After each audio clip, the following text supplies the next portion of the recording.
2 Samuel 14, Absalom kembali. Ketika Yoab anak Zeruya mengetahui bahwa hati raja merindukan Absalom, maka ia menyuruh orang ke Tekoa menjemput dari sana seorang perempuan yang bijaksana. Lalu ia berkata kepada perempuan itu, "Berlakulah pura-pura berkabung, dan pakailah pakaian berkabung, janganlah berurap dengan minyak. Dan berlakulah seperti seorang perempuan yang telah lama berkabung karena seorang mati." Kemudian masuklah menghadap raja dan berbicaralah kepadanya seperti ini. Lalu Yoab menaruh perkataannya ke dalam mulut perempuan itu. Ketika perempuan Tekoa itu masuk menghadap raja, sujudlah ia dengan mukanya ke tanah dan menyembah, sambil berkata, "Tolonglah ya tuanku raja." Raja bertanya kepadanya, "Ada apa?" Jawabnya, "Aku ini seorang janda sebab suamiku sudah mati. Hambamu ini mempunyai 2 orang anak laki-laki. Mereka berkelahi di padang dan karena tidak ada yang memisahkan, maka yang satu memukul yang lain dan membunuh dia. Dan sekarang seluruh kaum keluarga bangkit melawan hambamu ini, dan mereka berkata, 'Serahkanlah orang yang membunuh saudaranya itu supaya kami menghukum dia mati ganti nyawa saudaranya yang telah dibunuhnya itu, dan supaya kami memunahkan juga ahli waris itu. Mereka hendak memunahkan keturunanku yang masih tersisa itu dengan tidak meninggalkan nama atau keturunan bagi suamiku di muka bumi.' Lalu berbicaralah raja kepada perempuan itu, 'Pulanglah ke rumahmu, mengenai engkau akan kuberi perintah.' Perempuan Tekoa itu berkata kepada raja, 'Aku dan keluargaku akan menanggung kesalahan itu ya tuanku raja.' Tetapi raja dan tahtanya tak bersalah.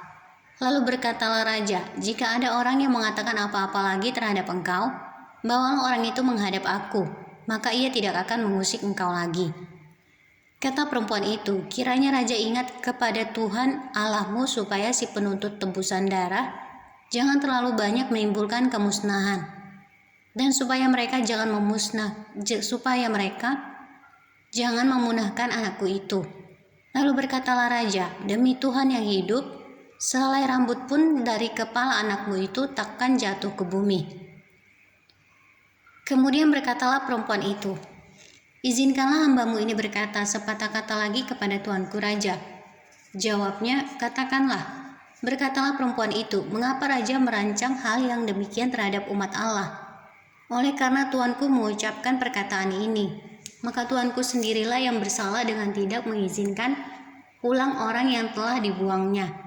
Sebab kita pasti mati, kita seperti air yang tercurah ke bumi yang tidak terkumpulkan.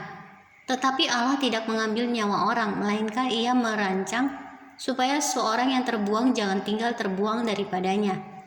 Maka sekarang aku datang mengatakan perkataan ini kepada tuanku raja, karena orang banyak itu telah menakut-nakuti aku.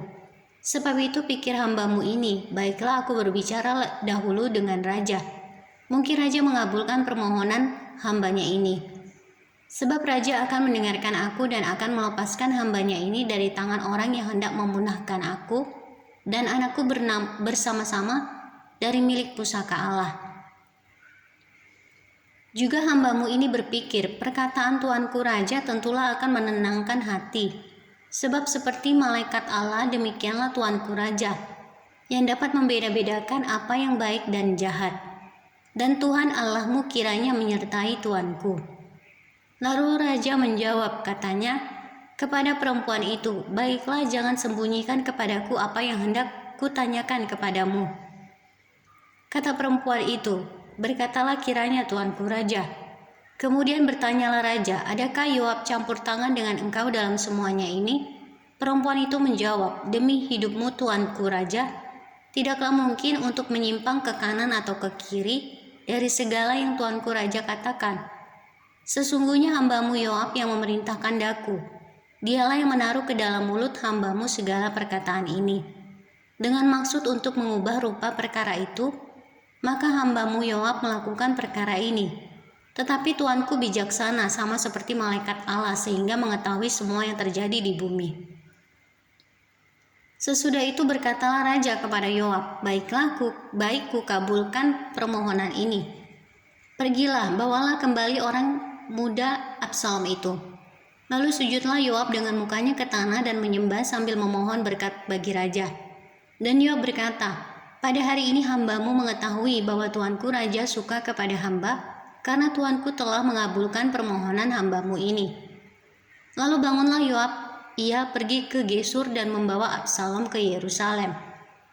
Tetapi berkatalah raja, ia harus pergi ke rumahnya sendiri, jangan ia datang ke hadapanku. Jadi pergilah Absalom ke rumahnya sendiri dan tidak datang ke hadapan raja. Di seluruh Israel tidak ada yang begitu banyak dipuji kecantikannya seperti Absalom. Dari telapak kakinya sampai ujung kepalanya tidak ada cacat padanya.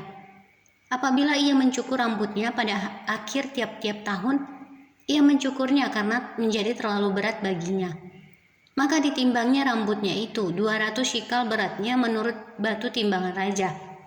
Bagi Absalom lahir 3 orang anak laki-laki dan seorang anak perempuan yang bernama Tamar. Ia seorang perempuan yang cantik.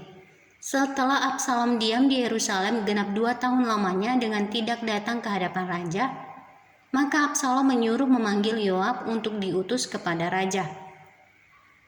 Tetapi ia tidak mau datang kepadanya. Kemudian disuruhnya memanggil dia lagi untuk kedua kalinya, tetapi ia tidak mau datang. Lalu berkatalah ia kepada hamba-hambanya, "Lihat, ladang Yoab ada di sisi ladangku, dan di sana ada jelainya. Pergilah, bakarlah itu." Maka hamba-hamba Absalom membakar ladang itu. Lalu Yoab pergi mendapatkan Absalom ke rumahnya dan bertanya kepadanya, "Mengapa hamba-hambamu membakar ladang kepunyaanku itu?" Lalu jawab Absalom kepada Yoab, "Ya, aku telah menyuruh orang kepadamu mengatakan, datanglah kemari supaya aku mengutus engkau kepada raja untuk mengatakan, apa gunanya aku datang dari Gesur? Lebih baik aku masih tinggal di sana. Maka sekarang aku mau datang ke hadapan raja. Jika aku bersalah, biarlah ia menghukum aku mati." Kemudian masuklah Yoab menghadap raja dan memberitahukan hal itu kepadanya. Raja memanggil Absalom dan ia masuk menghadap raja. Lalu sujud ke hadapan raja dengan mukanya ke tanah, lalu raja mencium Absalom.